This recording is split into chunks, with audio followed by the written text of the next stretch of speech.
Welcome back to Northside LDN Familia, and today we have an Arsenal fan saying that Saliba, it wasn't a handball, never a penalty, and Odegaard doesn't go missing in big games. This filo da puta, as always, waffling, talking merda. We're going to get straight into it. Let's go, Familia, let's go. Penalty for their first goal. Mate, let's listen. I don't understand what Saliba has to do. I think there are so many inconsistencies when it comes to penalties being awarded and not awarded for handball. But Saliba has to have his arm up as he jumps. He's pushing himself forwards to try and win the header. You do that. Like, do it now. As you're watching, do it in your room. Do it now. Do it in your room. Do it now. First of all, from what I saw, Saliba's hand was all the way up here. Filo da puta. It wasn't like this. Do it now. Do it. What is this? Is this back in the day when you had the cassette videos and they used to do the gymnastics? You know, the gymnastics, and they used to be YMCA. I can see his name. I can see his name. Good thing I'm a Christian, because I could say that he needs to change one of his letters and add another four letters to the last word of his podcast. Because I'll tell you one thing, right? It just says Rory talks. And I'll let others say it's a word, because there's no way he talks ball. But there's another B word he talks, and you have to add four letters on the word on the end of it. And so it's not ball he talks, man. He's talking complete and utter. You know what? I'm not going to insult him because he's probably works on his channel. But what I will say is that he's just one of the biggest myths in the fan base. The myth that it wasn't a handball. The myth that we have some sort of bounce ability. The myth that Odegaard played well. The myth that Declan Raya played well. Not one of our players come out of any credit. I was at the game, and it was one of our worst performances. Do you remember the lockdown games when we were getting piped home and away and beating to Wolves and Aston Villa? It was that kind of performance. Any Arsenal fan who wants to come try and sell that rubbish to me needs to come and chat with me, and I'll go through every phase of play that we lost.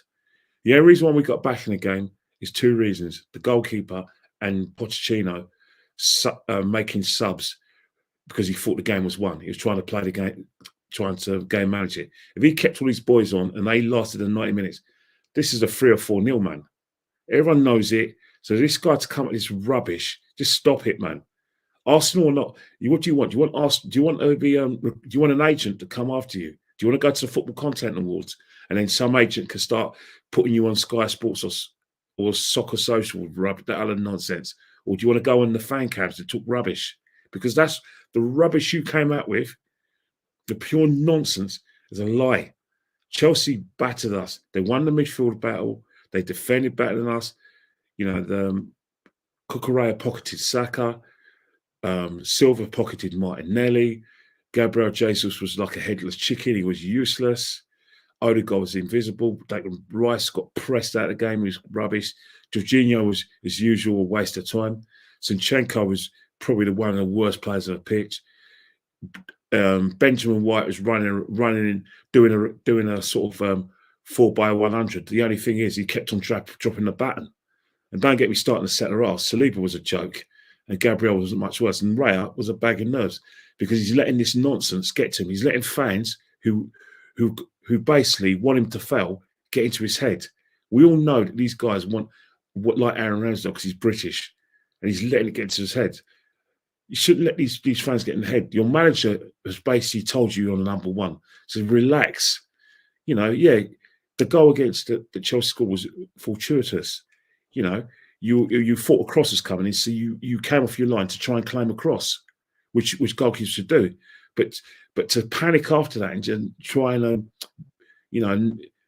concede a third goal to Cole Palmer take the ball, you just relax, man.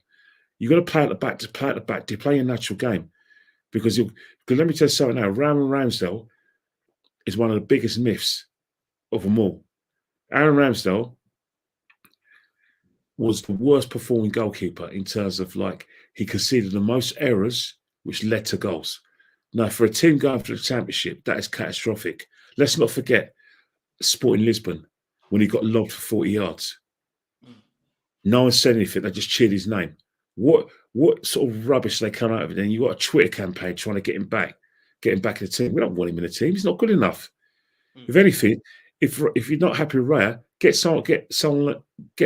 go around Europe, look for someone who can play with their feet, who's good, who's also can command the area if you're not happy with Raya. But to put Ramsdale back in goal is like going backwards. You're basically forgetting the reason why you left him out in the first place. Mikel Arteta has never been happy with this guy in goal. He was trying to get on Nana 2 years ago. He was been tracking Raya for 3 years. Arsenal fans, let it go. Aaron Ramsdale is not the one. Stop coming out like he did nothing wrong. Stop trying to pretend that Man City didn't happen. All these bad performances didn't happen. And stop just looking at one game against Liverpool where he saved us. Yeah, what happened in the next game? What happened against Southampton? He's terrible. He's average, man. Just accept it. Absolute facts. Absolute facts, Kenny. Listen, we're going to roast. We got the whole hour to roast. Yeah. Let this guy keep waffling because he's got more waffle, Kenny, that I want to get Let's hear some more. Try and move forwards and upwards without putting your arms out. Like, it's impossible to avoid it. And the header comes off Mudryk and it travels half a yard and it hits his arm. By the way, if the header was on target, I'd have maybe a little bit more sympathy. If it looks like it's going in the bottom corner, I'd have maybe a little bit more sympathy. It's going wide. It's going straight out for a goal kick. So the handball doesn't affect the play, and I just think it's unbelievably harsh. And unbelievably harsh. Unbelievably. What is the law of the game? This filo da puta looking like a B-Tech Sheldon from Big Bang Theory is talking rubbish. And people want to listen to this guy because he shakes his bum, listening to Beyonce, all my single ladies on TikTok, shaking his bum for this. Is that what he does? Always, welcome today. Oh, this breaking news, bro. We don't need you for breaking news. We've got Sky Sports, bro. We've got ESPN. We don't need you for breaking news. Breaking news, you look like a Sheldon, bro. You look like a broadcast Sheldon, bro. Do you know what I'm saying? Exactly. One of them niggas from King's Cross. That's what you look like, talking rubbish. Absolutely rubbish. And this little that Kenny, dare to call me a dog and people like me a dog on Twitter because you think I didn't see it. Well, guess what? I got what you super fans like scan rate. And my scan rate is also on Twitter, so feel that puta. And I saw that comment, yeah? And you're getting roasted. Man, talking about how are you, when you jump, I even had Jez yesterday jumping. Jez jumped without using his arms. Yes, you use your arms. When you use your arms. Look, the fact is, it's a handball. Let it go. We nearly got away with it. The referee didn't see it, but they advised the guy to go and have a look at it, and it hit his hand. It doesn't, his hand was not in a natural position. His hand was basically deflecting the ball away from danger, and it was basically stopping a phase of play. It's handball. Doesn't matter whether you like it or not. It's handball. Stop talking. These guys are talking absolute rubbish, garbage to today's time. We're all Arsenal fans, but it's like they're in a competition to be the most loyal Arsenal fan out there. That, you know, you can never ever criticise Arsenal. You always have to say Arsenal play well when they play badly. You always have to. If an Arsenal player gets criticised, you always got to back him, unless his name is Raya, then you don't have to do it. People like him, the massive problem in the fans. The problem is TV look out like people like him. The reason why TV look out for people like him is because to get on your Sky Sports or any of these like fan channels that are affiliated to TV, you have to be cheerleaders football club. They want a battle, but kind of like a wrestling battle between Big Daddy and Johnny Haystack. So, for instance, you'll get an Arsenal fan who knows full well that Man City are levels above at Arsenal, but he, in order to play the game, will say, "Well, we'll try and fight for Arsenal to death." Though, so Man City bought all their titles. Man City haven't won as much as us. Man City still can't be considered a big club. Oh yeah, the referee did this and that, and that's how they play the game. That's TV love people like him. The problem is that when you get a fan base and you have people like him in it, and people take notice of him, and TV executives, they think that people like that represent the fan base. They don't. Like, for instance, you look at AFTV, Lyle. He don't represent the fan base, but they get him all the time. You see his play ratings. He gave Declan Rice an 8. And he started giving players 7 out of 10. What, for that rubbish? And the worst thing about the thing that killed it, the guy was sitting 3 rows in front of me, and he's sort of saying crap that I saw. He's going in. He's even saying that Chelsea were lucky because of the cross shot that went in, and that we weren't all bad. Who's this guy? Who is this guy represent? But the thing is, anytime there's an issue at Arsenal, Channel 4, BBC One, Sky Sports, who they get? They get him. They get him. They go and talk rub. And so people think that all Arsenal fans think like that. They think that all Arsenal fans thought that Declan Rice had a great game. Declan Rice was terrible. Declan Rice was awful. He was as bad as everyone else. Yet he scores a goal and he does, come on. He's had a good game. I mean, who writes this crap? Who writes these scripts, man? This myth. One of the biggest myths ever. And you know what? Would have made it even more laughable if we could have won that game when Eddie had that fluky shot, which makes it even worse. We just don't learn at our club. We don't know our club. We can't analyse the game properly. The people who analyse football accurately are the ones who shouldn't be listened to. But the people who are just cheerleaders, they listen to, especially when he says Rory talks ball, right? He says Rory talks ball. Well, I don't see any football, knowledge there. I don't even see him displaying it. All I see is him cheerleading. It's not fair. Arsenal got bumped. It's not fair. Oh, Odegaard's a great player. It's only one game.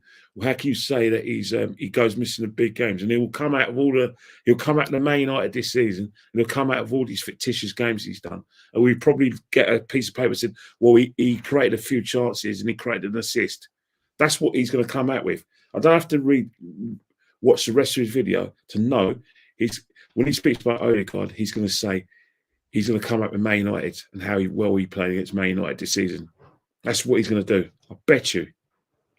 Well, let's get back into what he's got to say. This Filo da Puta, the Arsenal Sheldon, live and direct. Let's get straight into what this Marica has to say. Odegaard, I thought really struggled to get into the game, which is so annoying because I was only arguing the other night that Odegaard doesn't ghost in big games. I'm not saying he ghosted in a big game. It's a stupid term, but... That's a stupid term, that Odegaard ghosts in a game. Where was he 2 seasons ago for us to get the ball? Where was he last season, 10 games to go to win the league? Where was he? This season, where was he against Lons? Where was he for us to win instead of draw against Fulham? Where was he in the Man City game? Because he's not only dropped the stinker against Chelsea, Kenny, he also dropped the stinker against Man City. And that armband has been protecting that Filo da Puta for too long. Too long. Yeah, but the man's noticed because he looks like the face, just like Saka. I actually think is a baller, but Odegaard gets protected because he's photogenic. Oh, look at Odegaard. He looks like Nick Cannon in the Backstreet Boys. Look at him. He could be in one direction. One direction. The Filo da Puta looks like a Norway version of Justin Bieber. What does he do? Because as soon as you press that guy, you can't work out of a press. He always goes backwards and sideways. I've never seen a number 10 that plays it so safe. People get onto Bruno Fernandes. Listen, he may not be a complete player. I'll tell you what, though, Bruno Fernandes is. He creates chances for the front three, no matter by Bruno Fernandes' stat performances and his goals and assists has been superior to Martin Odegaard. This is facts, mate. But it's just facts. All right, Man United haven't been special, but we've done a lot better. But come on, in the big games where you need your captain, he went missing again. You can't deny that. Yeah, he's a good player, but at the moment, if you want to accuse Bruno Fernandes of being like a flat track bully, we'll say the same thing to about Martin Odegaard, because yesterday is a massive game. We need to see more from this guy starting tomorrow, because this is going to be our biggest game of the season. I'll tell you now, potentially, and I probably think factually, this is going to be our hardest game tomorrow. I'm telling you now, it's going to be our hardest game. Anyone who thinks any different does not know football. So please stop looking at their performances in Europe and look at our performance in Europe and look at their actual pedigree of what they've done in Europe and how far they can go in this competition. Trust me, they're going to have most of the ball When they attack us, they're going to attack in numbers, in waves. It ain't going to be just like putting a ball in the box and there's only one striker. There's going to be 3 or 4 men hitting us at the right time. It'd be quick, slow. It'd be slow. Pass back, and then last third, they're going to bomb at us. That's where we're going to be looking at how far we come this season. Because right now we're not as good as people think we are. It's just a myth. People are just in dreamland if they think that we've had a good season. We haven't. We've only played well in 2 games, PSV and like Bournemouth away. Man City, it was horses for courses. It was a one chance game. We just got what I believe the chance. We took it and then we made ourselves a difficult beat. In fact, when we scored was perfect. 86th minute, giving them the way we were playing, we weren't going to lose because there wasn't enough time for Man City to get back in the game. To the extent they took off some of their more potent players because they thought, oh right, it's going to be a 0-0. Yeah, it's very hard when you've been playing that kind of tactics and you're trying to cancel out your counterpart to actually change tactics with 4 minutes to go plus injury time. It's hard. You know what I mean? You have to be playing at that tempo throughout the whole game in order to create that chance. We didn't. Well, so Man City didn't. We won, but since then we just thought we had to turn up against Chelsea, and boom, that's it. And that is the problem with our football club and our fan base. We over-celebrate when we win, and then when we lose, we underanalyze because we think that it's not the right thing to do. A football fan has to be a fan no matter what. A supporter has to support the club through thick and thin. That's a supporter. Well, we do support the club through thick and thin. And we are fans, but we are allowed to analyse a game. We are allowed to say that Odegaard was useless, Declan Rice was useless. Doesn't mean that they're going to be useless in every game and they've always been useless. But in that game, well, we needed them. They were missing. Chelsea smashed us to pieces. They dropped points because their manager thought the game was won. Stop trying to come out of any crap that we could have had a penalty and Gab and Jesus got taken out. Talk about Jesus. He's a myth as well. He doesn't score many goals. The fact that we're still talking about getting a striker isn't a positive indictment of him. It's the most negative indictment ever. It's basically saying he couldn't hit a barn door for 2 yards. Let's not forget about that chance he missed against Tottenham. Another game we were playing crap. But if they go 2-0 behind, that's a different game. It wasn't a difficult chance that he spilled, was it? A top striker puts it away. Even an average striker scores that, but he hit over the bar. Nah, facts. Let's just listen to what else Sheldon's got to say. A big away game. He really struggled today. Jorginho struggled. I thought Declan Rice was the only midfielder that could come away from that game with his head held high. I thought Gabriel and Saliba were fine. I thought Raya looked shaky again. And I am at the point where I really think Ramsdale lost his place very easily. And I'm not sure Raya's done anything to prove that he has earned that place compared to what Ramsdale done for the last 2 years. But ultimately, it's hard to look at the result. It's hard to look at the performance. I don't know what I'm trying to say, but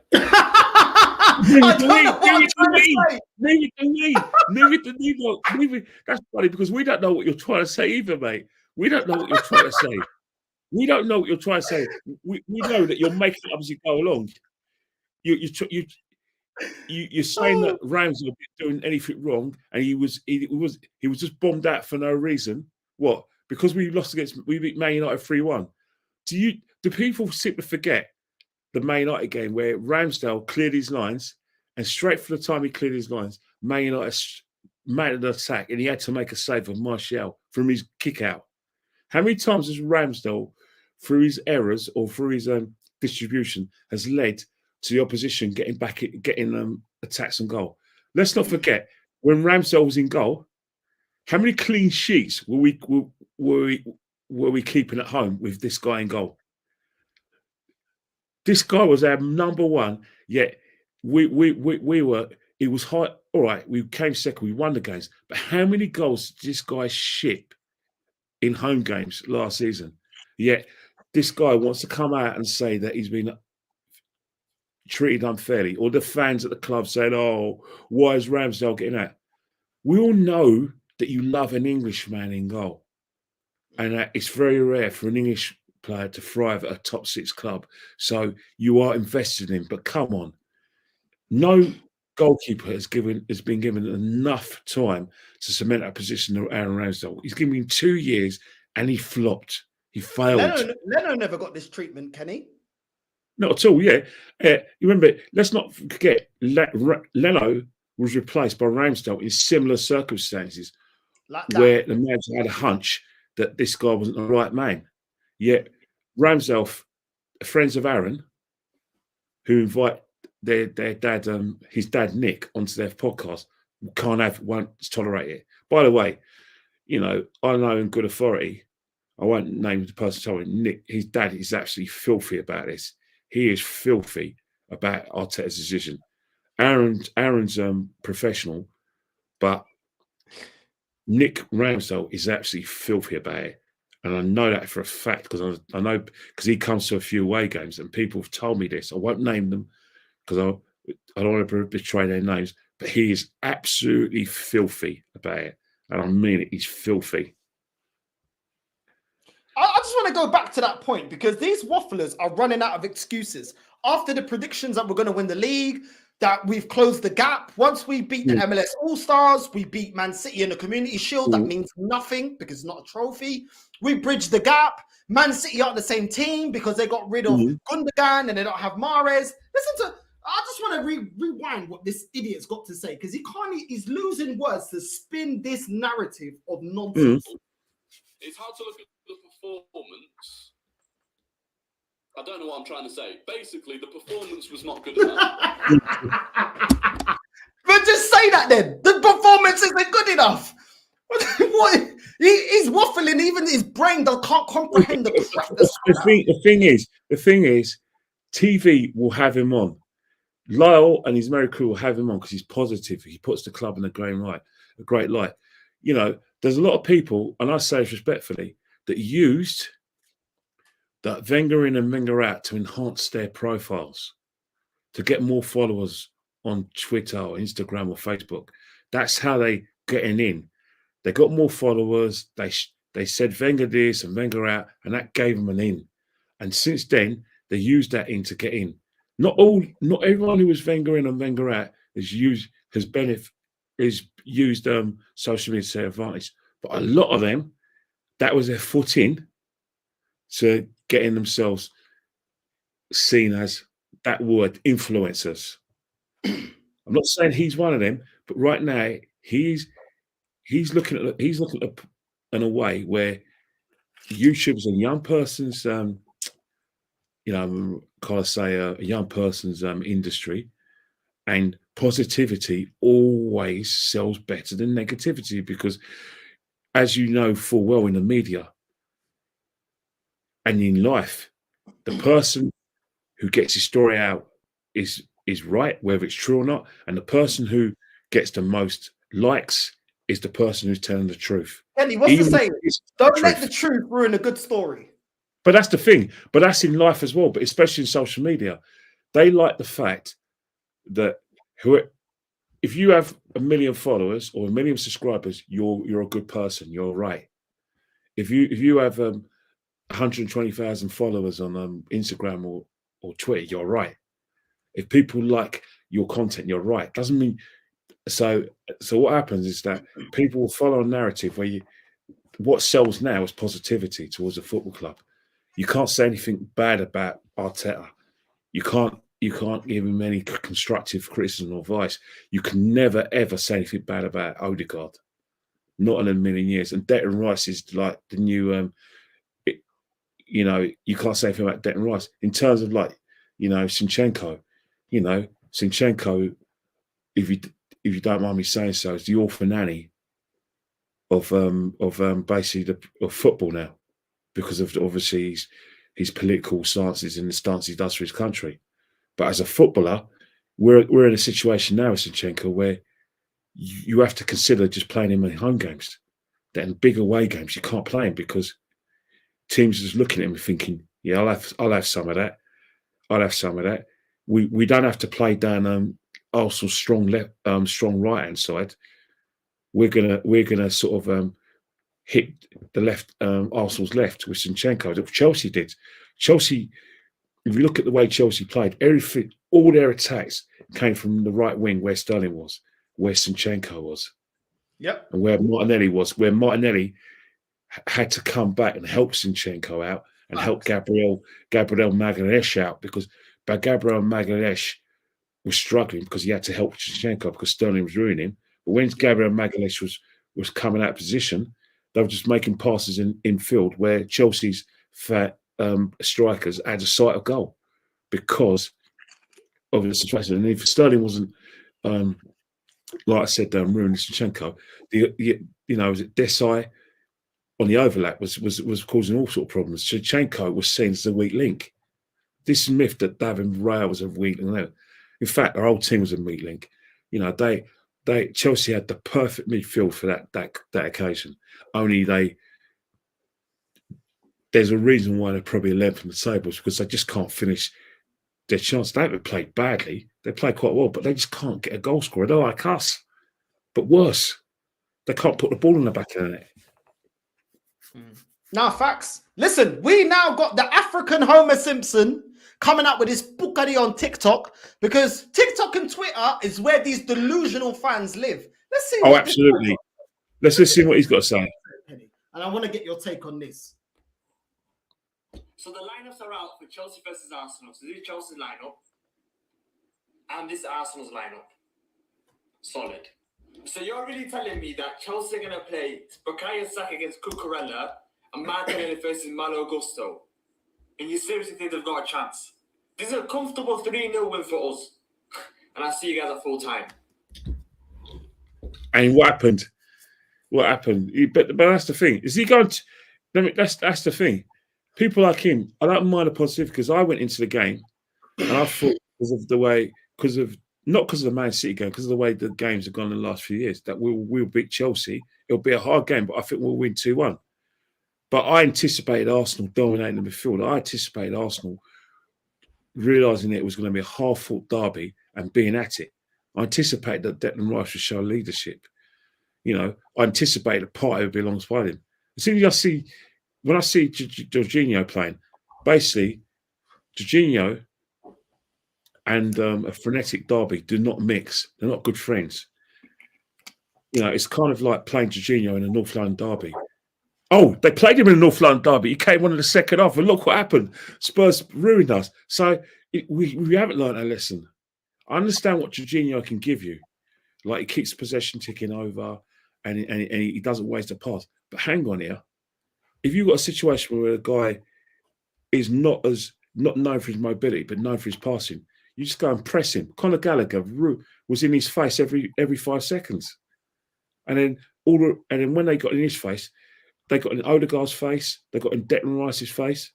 How people can give Declan Rice an 8 out of 10, and how people can say that Declan Rice is captain material. I'm not saying he isn't, but not in that game. Just because he waved his arms about because he got a fluky goal. Come on, man. Why can't people just watch the game and tell the truth? Do you know what, Kenny? Yeah. I'm not even going to be a hypocrite. I said that we would win this game 2-1. So did I. I thought we win 2-1. I thought we win. I have no problem in this guy saying that we're going to win the game. 3-0? No, I never thought it would be a 3-0 because this is a London derby. This is the problem, though. We all predicted a win, and then after we don't get the win, it's a great point. No, it's not. We all predicted a win. So don't tell me it's a great point when you're putting out 3-0s, 4-0s, 5-0s. Be realistic. It wasn't good enough. Based on where we are at as phase 4 and Chelsea on phase 1, we expected to win the game. I'm not saying flips them, but if you're putting out a prediction of 3-0, don't come out with the crap and the bucaria, these lot. Don't come out with the crap and tell me it's a good point, because it's not. Based off of your prediction, it's not a good point. And that's the thing that these people don't like. They think it's personal. It's not personal. We're just frustrated. We're having not learned our lessons over the last 20 years and not winning the league. We know that on a whole, Arteta has got out a good team and he's moved the team along. There's some decisions we probably agree with, but there's certain things we don't agree with his choice of striker or the fact he hasn't bought a striker. We don't like the fact that, that Zinchenko still doesn't do it in the games away from him. We don't like the fact that teams target our left-hand side with Zinchenko because he does anything that played left back. We're allowed to say that. We all pay money towards the club. And I'm not just saying going to games. If we're buying merchandise, we're claiming the club money. If we're doing podcasts, we're basically talking about the club. So what's happened? We're making the club a talking point. We're not making it relevant because the club is bigger than all of us. But Arsenal always seems to have the most podcasters and have the most most discussions, most fans on social media, most vocal fans. That helps the club because it keeps the club in the limelight, which means advertisers want to get involved in the club. So if we all got a stakeholder in the club, unless I'm paying for your Arsenal tops or your Arsenal coasters or anything you buy for the Arsenal, I have no right to tell you how to support the club. Just like no one could tell me how to support the club because they don't pay for my season ticket. They don't pay for my away tickets. They don't pay for this dressing gown. They don't pay for it.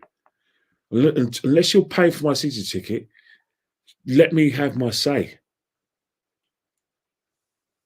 Exactly the point. And listen, the African Homer Simpson, he's got more to say. One thing I want to say is, comment below if you see your team here. Please, just comment below. Because we're still joint first, even though prime Chelsea, they played at their best. We played at our worst. And we still got a draw. One thing I want to... The shamelessness. We're on phase 4. We are supposed to be... Is he on Terrence's channel? I think he's been on there. Yeah, he has. Yeah, because I know him. He said a few things that are what I call is partisan. He's very partisan about our club. He's partisan, not in a way that Ty is, because you can accept Ty's partisan outlook in the football club because Ty goes, and Ty is Arsenal daft. Arsenal's Ty's life. Don't agree with everything Ty says. He doesn't analyse the game that the way that others will. But when I hear the sort of things he's saying, it's like you hear this stuff last season, the season before. Oh, let's block TalkSport because TalkSport hates Arsenal. Let's not give Martin Tyler a send off because Martin Tyler, the way he hates Arsenal, he's not positive when Arsenal score goals. Who else hates Arsenal? The Daily Mail hate Arsenal. Everyone hates Arsenal. The media, the referees hate Arsenal. So let's hate on them. Anything but say that. Well, Arsenal have weren't good enough that game. That they deserved to finish where they finished. They didn't deserve it to win the league. They bottled it. You can't say that. And if the media say it, it's they hate Arsenal. But any other club, not a problem. Referees hate Arsenal. Arsenal could have won a few games, but the referee, like Bournemouth at home, Bournemouth played us at the park at the Emirates, but they got their equaliser. But because the VAR and the Premier League apologised to us, that cost us a game. But no one wants to look at the overall picture and say, well, hang on here, we weren't great that game. Why are there so many Arsenal fans in the fan base like the two guys that you mentioned? Why is it always them who won't see Arsenal in a good light? So we won't see Arsenal in a truthful light. We haven't won the league for 20 years, yet the way these guys are talking, presenting themselves or announcing themselves, they're going on like we challenge for the league every year. I don't get these guys sometimes. I don't get it, how they analyse football and how they get away with it. I don't know how they can get away with it. Because that's the majority. The majority that online, Kenny, are not like us. They don't have the same standards as us. And I just think it's so shameless. Why doesn't he analyze the fact, not how bad Chelsea are? Is it a surprise? We've all said that Chelsea doesn't have a world-class striker. They've got a new manager.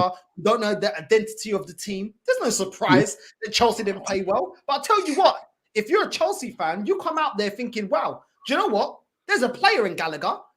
There's a player in Caicedo. That's a good signing. Do you know what I mean? Enzo Fernandez, that's a good signing. Mudryk, I know Arsenal fans were saying, oh, the Ukrainian Neymar, you know what? He looks half decent. He didn't look too bad. Sterling, he's actually showing up. Cole Palmer absolutely schooled us. Absolutely schooled us. Do you know what I mean? Then they're looking at Colwill. He had a decent game. Silva pocketed Nketiah. Cucurella pocketed Saka. Do you know what I mean? So they got more positives. Starting at phase one, Arsenal fans are so shameless. These Felicia Puta, Kenny, told us when it was the first year of Arteta and he finished 8th, oh, don't be critical. It's only phase one. What, is it not phase one for Pochettino at Chelsea? You know so the thing that annoys me, right, is they got the nerve to try and change your mind. They got the nerve to come up to you guys, oh, trust the process. Oh, we win a game. Oh, you still Arteta out. They got a bloody nerve. They got a bloody nerve. You know, some of these Arsenal fans, right, and because they weren't annoying me, but they really annoyed me on this weekend, is that I feel that with a lot of them, it's win, draw, lose, let's hit the booze. That's how they come across. I love him going and watch Arsenal. I get great enjoyment out of it. But I'm not going to just not be I'm not going to be happy with that performance or performances like that. I'm sorry, but I'm not going to accept it. I won't accept it. I won't accept those sort of bad performances. I'm not going to accept it. I'm sorry. It's not acceptable. Not in any way, shape, or form, that performance. Yes, somehow we got a point. Somehow Eddie could have got a fluky winner. But I'm not accepting those performances because I know we've seen over the last few years, regardless of whether it's Wenger, Emery, and Arteta, that eventually you're going to keep on going to this well, keep on hoping that you can get a 96-minute equaliser, a 97th-minute winner, and then everything's all right in the hood. It's not all right in the hood. We could get piped tomorrow. Potentially, West Ham could smash us in the League Cup because they'll be smart enough they're getting thrashed by Villa. Potentially, we can actually get mullered by Newcastle, who are in this crest of a wave after what they did to PSG. So, keep on playing like that if you want it. If you want, but we're not going to stay unbeaten that for too long. We are going to get a spanking. There's no doubt about it. I don't want it to happen. I want us to get better, but don't ask me to say we played play brilliantly because we didn't lose or because we got a scrappy win. I'm going to say it is. It's up yours, man. It's my turn to have my say, and I'm not going to be dictated to by people who have an agenda. Agenda which is to go on TV or get a seat in the press box at Arsenal. Don't, by all means do what you've got to do, but don't try and tell me something that's not there. Show me something that isn't there. Facts. Absolute facts. I don't know if you saw this, Kenny. Arteta had an interview. This was before the Chelsea game. And I want to get your take on to what he had to say. Let's get into this. For this season, do you agree with the opinion that anything other than an Arsenal title would be failure? I don't know. We cannot change that. When you build expectations and we have given people the right reasons to dream, that's fine. But for us, there is only one, that is to be better today than we were yesterday, and prepare the best possible way to win the next fixture. And that's it. We cannot look any further than that. But it's great. They are with us in the journey. They are completely engaged with us like we are with them, and together it's going to be easier. What? So he's not called out fans like ourselves. He said we have the right to have the expectation to win major honours. And I agree. You know what? You know why he said that? Because all the things, right, that we've called out about how we're playing, all the decisions that we've asked for, he's gone and done them. You should have seen his face after the match, during the game. we could see him. He weren't happy.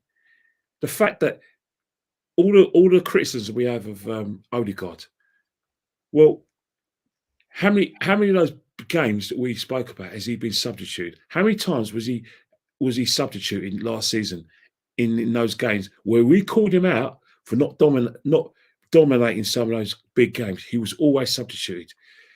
What happened? He got hooked off against Chelsea because people think it's us who are coming out with these sort of alleged negative comments. He's the one who's acting them. We didn't tell. It was him who dropped Aaron Ramsdale because he wasn't good with his feet. It wasn't us who dropped him. We endorsed the decision because we could see ourselves that Aaron Ramsdale was making mistakes. It's all these things where we've been calling for ruthlessness. It's not us who's turning against the play. It's him making decisions. It's him who's doing all of that. Kenny, last season, do you not remember when Arsenal fans were saying we got the best CDM in the Premier League? Yeah. You not remember that? And then he goes out and gets Declan Rice. Declan Rice was in the Premier League last season. Do you know what happened in the last transfer window? Yeah. All of these film staples are coming out with, oh no, we got Declan Rice now. We can get rid of Partey. Hold on. Last season, Arsenal fans were saying Partey's better than Caicedo. I mean, not Caicedo, sorry, Casemiro. We got the best CDM, and that was including Rice. Because Rice came from West Ham. The narrative now is that we can't trust him, we can't rely on him. He's a liability. What? It was his performances that got us into like the title race in the first place. It was his performances that were the major reason why we were challenging. He was dominating midfields with ease. It wasn't Xhaka who was playing that number 8 role or Odegaard who was meant to be running games. It was because of this guy that Xhaka was able to take more advanced positions. It's because of this guy that Odegaard was able to get close to Saka and then get into goal scorers positions. But we seem to forget that because we've got Declan Rice. Now, as much as Declan Rice has been playing well, have you ever seen Declan Rice dominate a midfield at West Ham like Partey did? No, you haven't. Have you seen Declan Rice dominating the midfield like Partey did? No, you haven't. What you've seen Declan Rice do is clean up, read situations in defensive areas. But Partey was doing that and running the show. Declan Rice is still not that level. So when they say that, oh, he's an upgrade on Partey, that's an insult. That's an insult to Partey. They didn't say that last season, Kenny. They've only saying that now because it's the new toy. Do you remember we had Kenny at the back, Gabby in attack? They weren't saying that. But as soon as we got Zinchenko, Tierney ate all that. And that's the thing. To insult Partey like that is embarrassing. Yeah, Partey ran out of legs. You know, he got dropped because his energy levels weren't with it, and then his energy levels went when it mattered. But hang on here, they're trying to say Declan Rice is an upgrade. Declan Rice is going to be a great player, but at the moment, our best midfielder is still Thomas Partey. I'm not saying that because I'm biased. I'm saying it because I'm just doing the eye test. Declan Rice will become a top midfielder, and hopefully with us. But the fact is that the thing that now you've got Declan Rice in midfield, you don't need Thomas Partey. You can get away with playing Havertz or carrying Havertz. You can get away with protecting Jorginho, giving him protection so he could do his, like he said, his sideway passes and his 5-yard passes, and then gets the ball back and do another 5-yard pass. That's not dominating the midfield. Declan Rice isn't ready for that responsibility yet. Declan Rice will be ready, but right now you need you need Declan Rice and Thomas Partey in that midfield in order to, especially tomorrow. But the manager won't do it. The reason why the manager won't do it is your guess. I don't know why he won't do it. I don't know whether he thinks he's, that Thomas Partey is not fit enough, or whether he thinks that Havertz, that he has to persevere with Havertz. But even then, he's run out a bit of patience with Havertz because he's not starting him in games. He's not starting him in games, which means he's thinking, at the moment, the best this guy could do for me is an impact sub. So for 65 million pounds, highest signing, bro. Our third highest signing. He's already on the bench, and he's already on the bench. And you think about the goal he scores against Bournemouth. I'm sorry, but that's the equivalent of because there's kids watching. I'm not going to say it, but when someone's been married for 20 years, you know, they start off really well, and then all of a sudden, in the 20th year, you know, the wife does things for her husband under sufferance. That penalty was a sympathy penalty, because, you know, you wanted to bring up his confidence, you want to get better performances for him. But at the moment, Kai Havertz is done okay, and that's the best. But he's either okay or he's invisible. Because at the end of the day, you can't actually say that Kai Havertz has played poorly. He's just been invisible or okay. Has he brought anything, Kenny, that Fabio Vieira can't bring or ESR can't bring? I can't see that. He hasn't brought anything. What he's done is that, if anything, he plays it safe. Or what he does, he gets his positions. But he slows down the game. He slows the game down. You know what I mean? And there's obviously there's times you can do it in Europe, but in the Premier League, especially where it's like a game that's played at pace from all areas of the pitch and all phases of play, we're at our best when we're playing at a high tempo, and we're getting bodies forward. And with Kai Havertz, it's like he slows the game down to the extent that there's going to be a time where we think, right, we can't pass to him, because when we're trying to get in areas to receive the ball, he's holding the ball too long. This is something that Mikel Arteta should have dealt with in pre-season. He should have used the pre-season to get Kai Havertz up to speed. Now we're basically, what's it? How to say it? We're about coming up to about maybe a third of the season, and he's still okay. He's still invisible. You know what I mean? I don't get it. It doesn't make sense why he bought him, because I'm always questioning myself and say, well, are we ever going to see a good game from Kai Havertz? I can't see where good games come from. When we make signs like Henry, Bergkamp, even certain players like who started late, even Mesut Ozil, we always knew there's a good game coming, good game there. We knew that Henry was going to cook eventually, and he was probably, for me, the best player we've ever had. We knew Perez, who's probably amongst the greatest players we've ever had. We know he's going to cook eventually. With Kai Havertz, I don't know what he's good at, and I don't know whether I'm going to see a top-class performance where I'm going to say, Kai Havertz, man of the match. That's the best performance I've seen for a while in an Arsenal shirt. I don't see if I can attribute that to Kai Havertz. I really don't. I don't. I spoke to Chelsea fans coming out of the bridge, and I tried to ask them what was Kai Havertz good at, and they said, well, he was probably all right when he played just behind the front two, but he only played well occasionally, and he was only living off that goal in Porto 2 years ago against Man City. Yeah, you know what I mean? It is what it is, Kenny. Listen, let's get into more what Arteta said in this interview. Question for Here we go. Because that's my job. And after that, if we have to describe the team, there are a few words. I love the word joy. You know, enjoyment has to be there. If I'm here and the players, they don't enjoy what they do, I better go home. You know, we are here to win, and there is a. We are here to win. We are here to win. So all the filhos da puta that always, you're being negative, you're being too harsh. Your manager has said in this interview before the Chelsea game, people that expect us to win major honours, they have the right to have that expectation because of the size of this club. Then he said the expectation is to win. So no one's going to tell me, nor Kenny, nor Lee, nor Jez, nor anyone at Brandon, no one else, that we shouldn't have this expectation, because the head of this process said we should have the expectation to win, and that is what he expects of this team. And let's not forget. That was. Remember, if you look at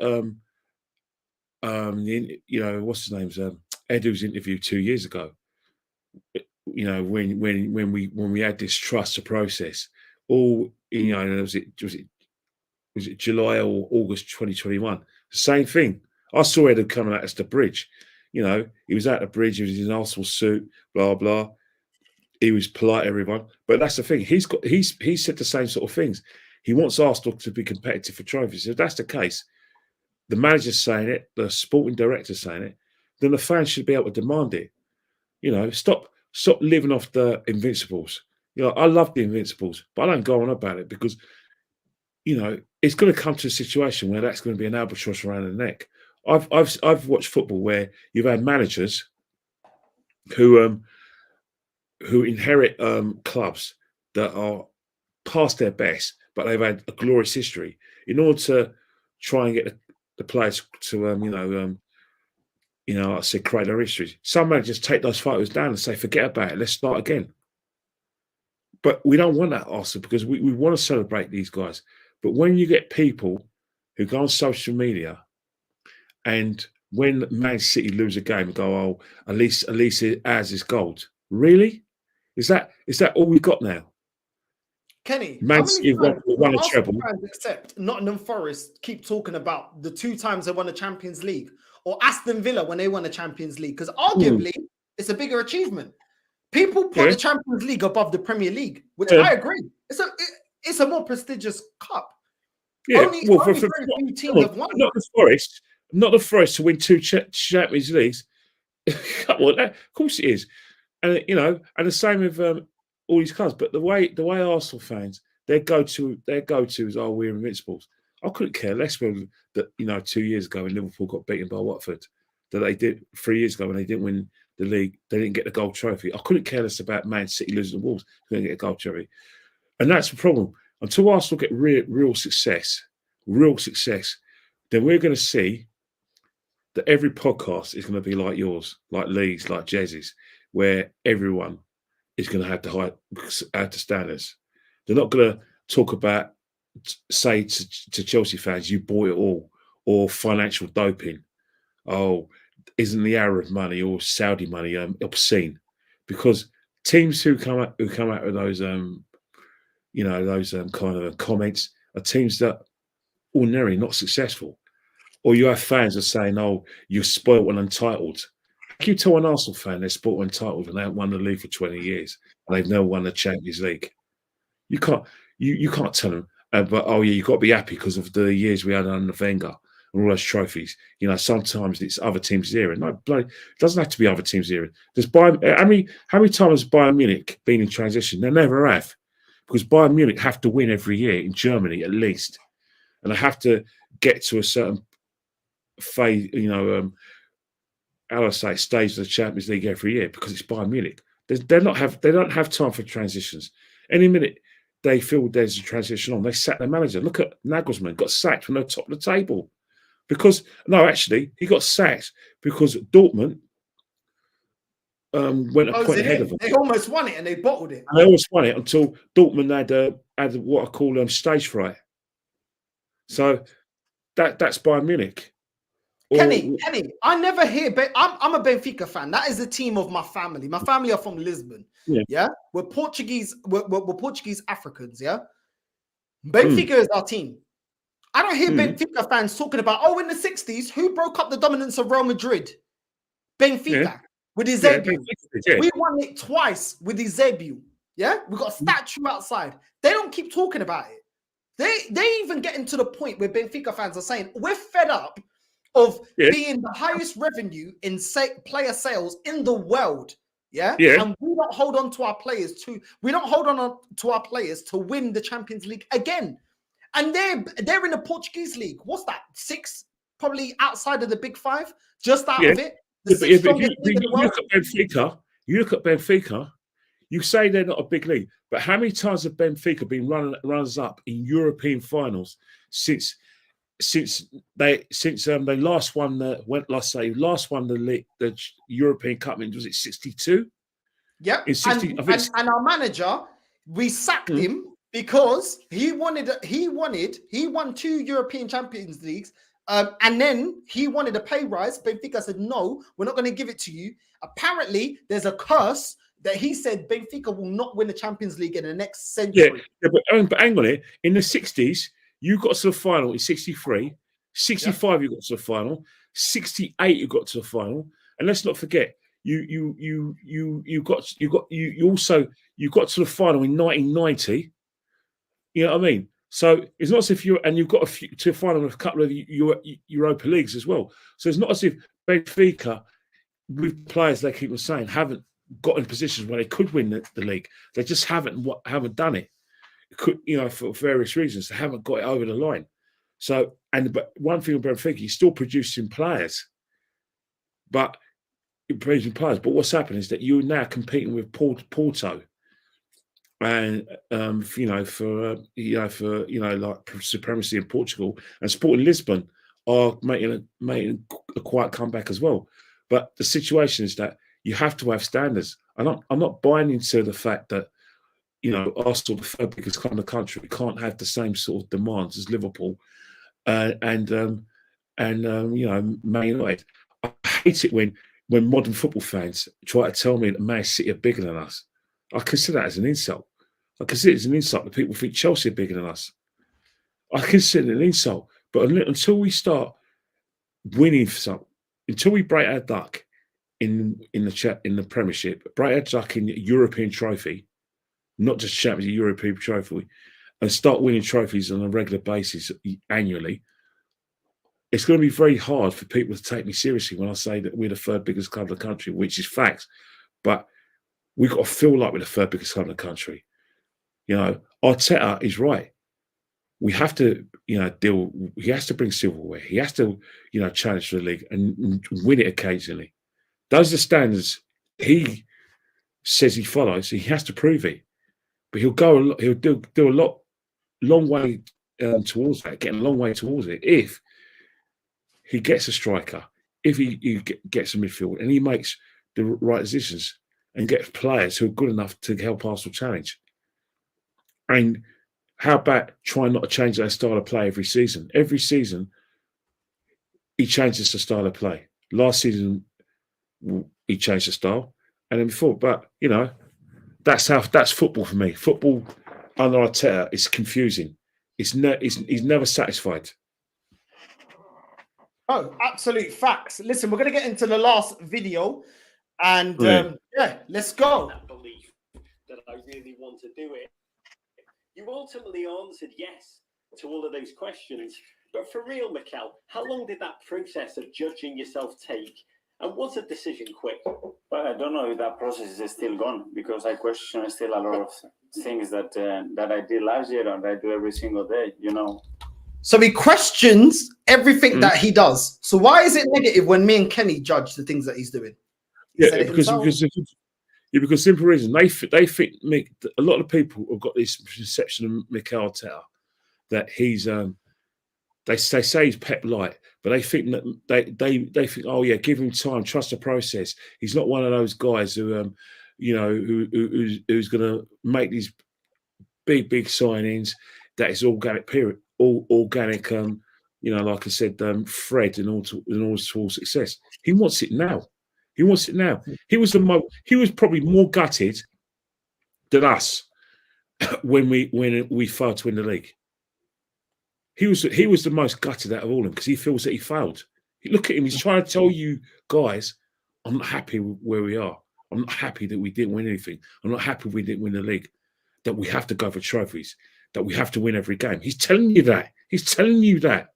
But you lot are not listening. You think that when we criticise him because he's not. We didn't want him in the first place, which a lot of us didn't, and that we're trying to want him to fail. Hang on, he's the one who's self-analysing himself more than we are.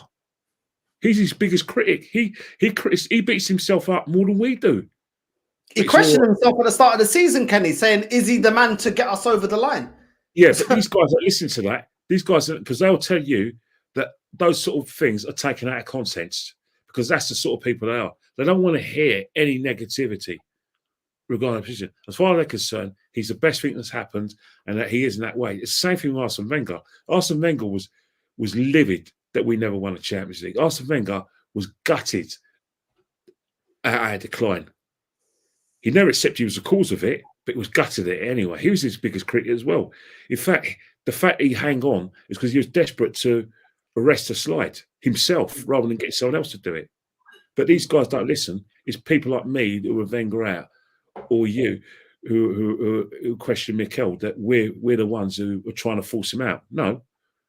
Eventually, he's going to say, I've had enough of this, I'm off. Or that he'll be told it's not happening. And he will say, I've done my best, I'll go somewhere else. It's them doing it, not me.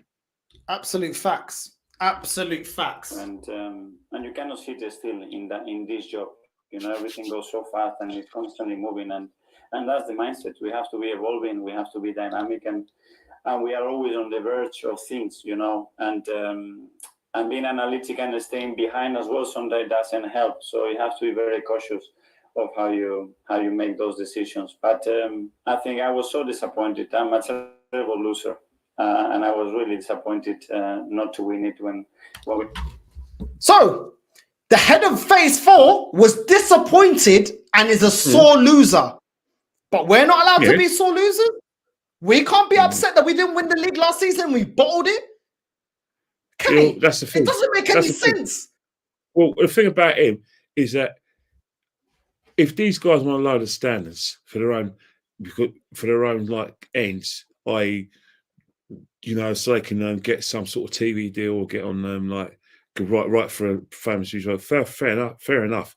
Make up it as they go along. But the fact is that we're never gonna.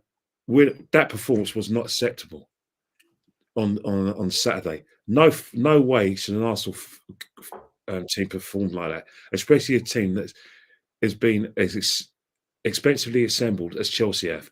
A team that was challenging for the league last season shouldn't go to Chelsea and perform like that. Even if Chelsea are at their best, you can't perform like that.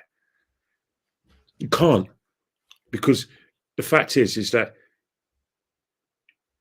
you're showing for a start, you're disrespecting yourselves, you're disrespecting the fans who turn up to watch that dross, and you actually think that that you can just you just break Chelsea. Chelsea not playing that well. We just have to turn up. No Arsenal team should be able to do that. We should be professional in every game and earn the right. Because right now, teams are taken seriously. Teams do think we're a good side, but they don't fear us like we think they do. We're not feared in Europe. We're not feared in the league. We've got a very inflated opinion about how good we are, and that's from a lot of fans think that we're better than what we are. Right now, we're scraping by, and that we're only in a title race by default, because our performances do not warrant a team that is going for the title. Doesn't. Until our fans accept that and accept that the standards will be hard, we're always going to be having this conversation, having these podcasts. Absolute facts. Absolute facts. Listen, I got to bring some Angolan discipline. Make sure you're liking and subscribing to the channel. And most importantly, before I get a slip, this is how I was disciplined. You know what I mean? This is what knocks sense into me. The slipper. Yeah, and it worked really well. You know what I'm saying? I didn't become a bum. You know what I'm saying? I ain't locked up right now. So hey, you remember, we're in a place where corporal punishment's not allowed. Do you think any Angolan parents care about that? Listen, you know what my mum used to say? Outside, you're in England. In this house, and she'll go like this. In this house, you are under Angolan law. Exactly. And you will be disciplined like it. You know what I'm saying? Kenny, I want you to plug your stuff, bro. I want you to plug. I'll let you land. I want you to plug. Where can people find you? Please, we need a petition to get this guy to do a channel. We need you to do a channel. No, I ain't got the time, man. I've got noisy kids, man. But I'll run it. That's all right. Like, I'm at Kenny Kane 972 on Instagram. Forget Twitter, because Twitter's not the place to be. Where at the moment if they're talking about Arsenal, they're forcing you to follow an agenda that is run by someone of the biggest accounts. And now, sadly, and I say sadly, it's not about football at the moment. It's about it's about the divisions in the Middle East, where everyone's got a say now. I try to stay away from that, because at the end of the day, there's certain subjects you should lead on. That is one subject you should leave alone, unless you are of a persuasion either way. I get it, but if you're not a persuasion either way, just listen and learn, and listen to people who's affected by it. Facts. I don't know enough about it. All I advocate is for equality for everyone. Yeah.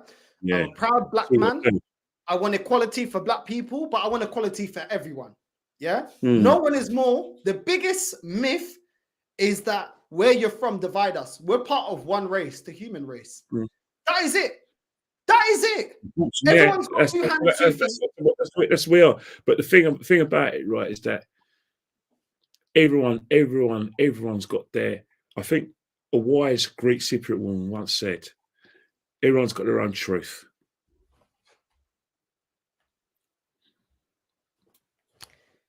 All I'm saying is this: I'm up for the side of peace, bro. You know what I mean? Like, I don't listen. For me, I just feel like we're all human, man. We're all human. Yeah, we all bleed. We all got families. We're all human. I'm on the side of peace. I don't know enough to talk on that situation. I don't know enough. Yeah, I'm not trying to sway anyone. I'm on the side of peace. Whatever the side that's the way it should be. You should be on the side of peace. But you know, some people love anarchy. They're on the side of anarchy. You know what I mean? And that's the problem we have. People get, but you know what? It's always been the way, and you can't change it. You can always call for peace, but it doesn't always happen. But you know what?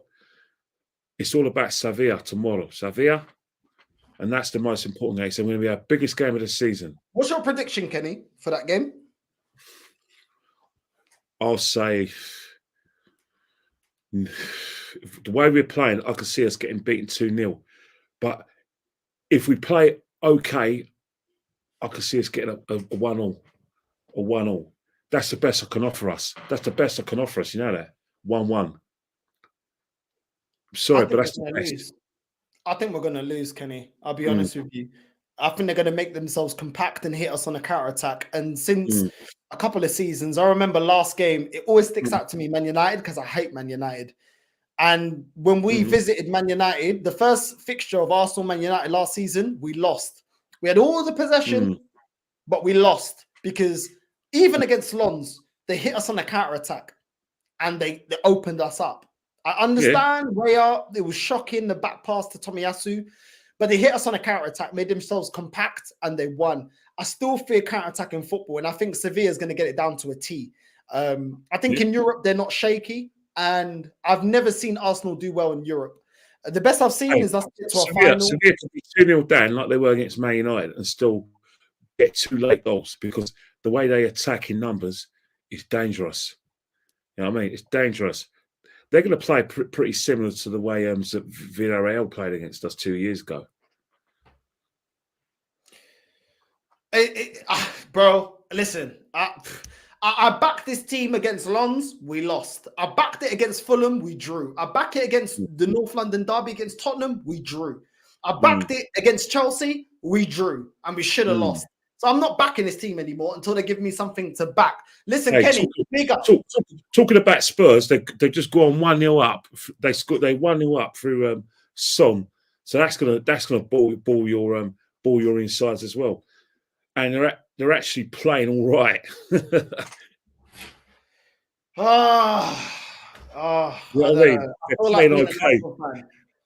It's a social experiment. I'll be honest with you, because the patience. It's crazy. Kenny, love for jumping on, love for coming on. Tell the people one more time where they can find you, bro. They can find me at KennyKen1972 on Instagram. And right now I'm watching Spurs play Fulham, and it's let's just say it's not a contest. It's a boxing match where Fulham on the ropes. They're on the ropes, man. Well, I don't know. This Ange ball, whatever it is, mate, it's contagious. And Spurs fans are lapping it up, and their team are lapping it up. They're actually playing well. They're actually, you know, it's not the myth that I thought it was. They're playing good football, good attacking football. It's crazy. Arteta's first year, we finished 8th. Where's he going to finish his first year? Well, I don't know, man. The next game is Crystal Palace away on Friday. You know what I mean? And Crystal Palace, I think are they missing? I don't know if they're missing Alicia and Essay. You know what I mean? There's 1 million subs. Listen, let me tell you something, bro. 100%. I just want to say, yeah, for the way this channel is growing, the interaction, the real ones are in the chat. You guys know when I talk about Arsenal fans, well, I'm not talking about fans like yourselves. I'm not talking about Kenny. The ones that get triggered, if the shoe fits, it fits. They know which ones they are. And I just want to say, even non-Arsenal fans that are supporting the team that have the same mindset for their own clubs, massive thank you. And when we reach 5K, I'm going to get party poppers out. We're going to have a massive celebration. You know what I mean? We're going to have a massive celebration because for a long time, we had Claude, rest his soul, holding the standards. We've had Kenny, which I'm begging to have a channel because I want to see a Kenny Ken channel. Hey, trust me, it'll be a mess. You know what I mean? It'll be a mess because I personally, I don't even know how you guys do it. I don't know how you get all the how I say it, the graphics, like I said, the introductory music. It's something that's so foreign. Believe it or not, I actually got a daughter who wants to be a film work in film production because she's done her A-level. She wants to do film studies, and I should be tapping into her really, shouldn't I? Listen, I need to get some pointers from her. Kenny, the day you want to do a channel, I will show you how to do all this stuff. Everything. Okay. I do appreciate it. Yeah? Do you know what I mean? Yeah, I'll keep it in mind. Nah, come on, Kenny, man. Come on, man. We need that channel. We need that knowledge, bro. Because people like you and Jez, you have something special and you have the knowledge. You know what I mean? You have the knowledge of going to games. I'm glad that you appreciate it because not everyone does. Not everyone does. You know, some people can think of 10. Some people, when all they need is one excuse not me have it on, but they seem to have 10 not to have me on their channels. And so that's why it's nice to be on your channel. It's nice to do my Instagram stuff and do stuff that I enjoy. Talk about football issues and do the stuff in the games. I'm not going to wait around. I'll do my own thing. But at the moment, Instagram's it's an accurate barometer of where I am at the moment. But I'm having fun anyway, and that's the thing. You have to have fun when you're doing it because it's hard.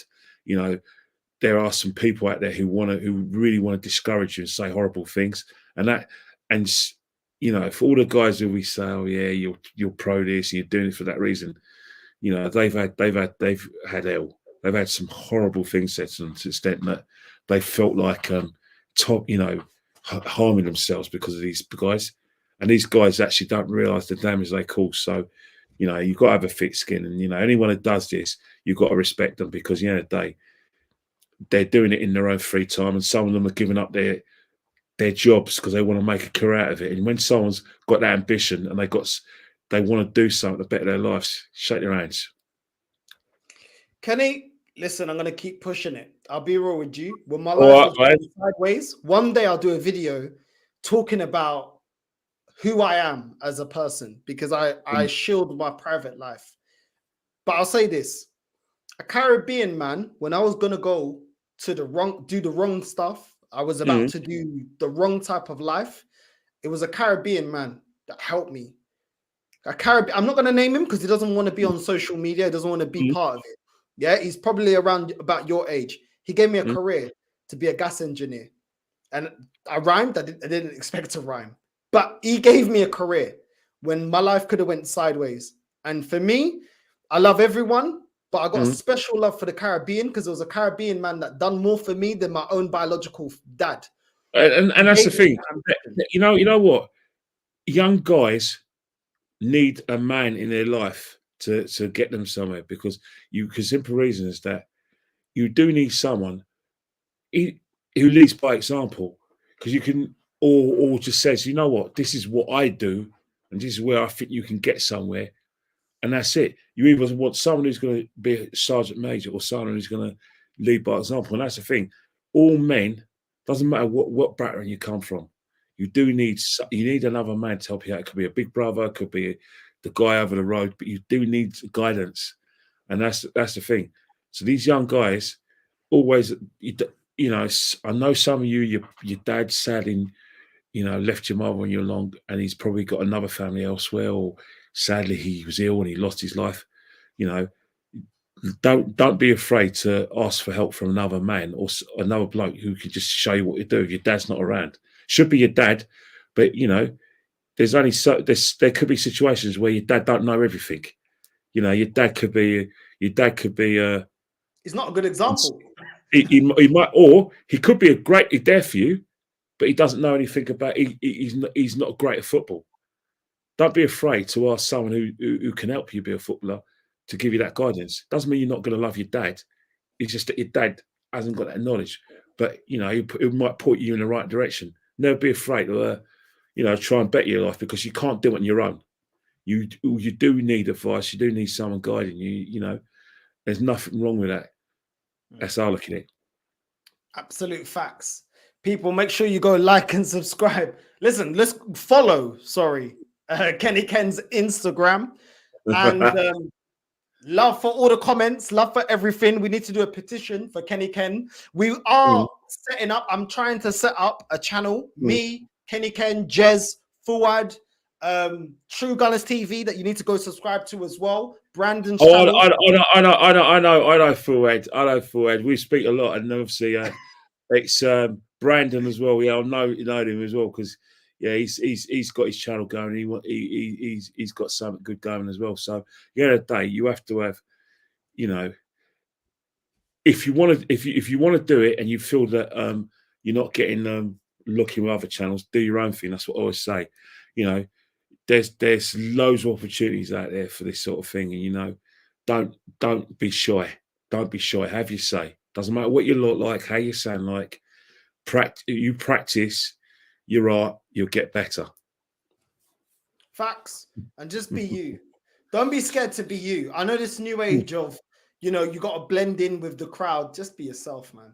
You know what I mean? Every time I come on here, it's consistent because I'm being myself. Whether I'm loud, whether I'm rude, whether I swear in Portuguese, I'm just being myself. And I know it's not for everyone, but guess what? Be comfortable, because you're not going to be for everyone. Even when you play for the crowd, you're not going to be for everyone. So just be true to yourself. Exactly. Because at the end of the day, with this channel, people that know me in my personal life, when they watch this channel, they're like, yo, that's exactly how he is off camera. And that is what you want. That's how you come across. The people who come across as themselves would do well.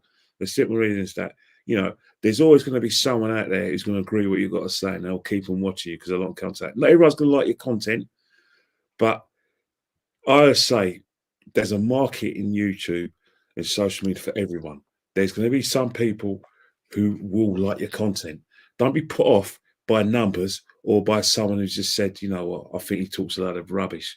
Oh, he's a tosser. He does that. You know, don't put up. Yeah, but the fact it is going to upset you. It's going to hurt your feelings, and it is going to play in your mind that one bad comment. But if you let it stop you, these guys win. They win. Absolute facts. And you'll be surprised. There's people that have got over double the amount of subscribers, and I'm beating them on views. On that bombshell, I'm out. Yeah.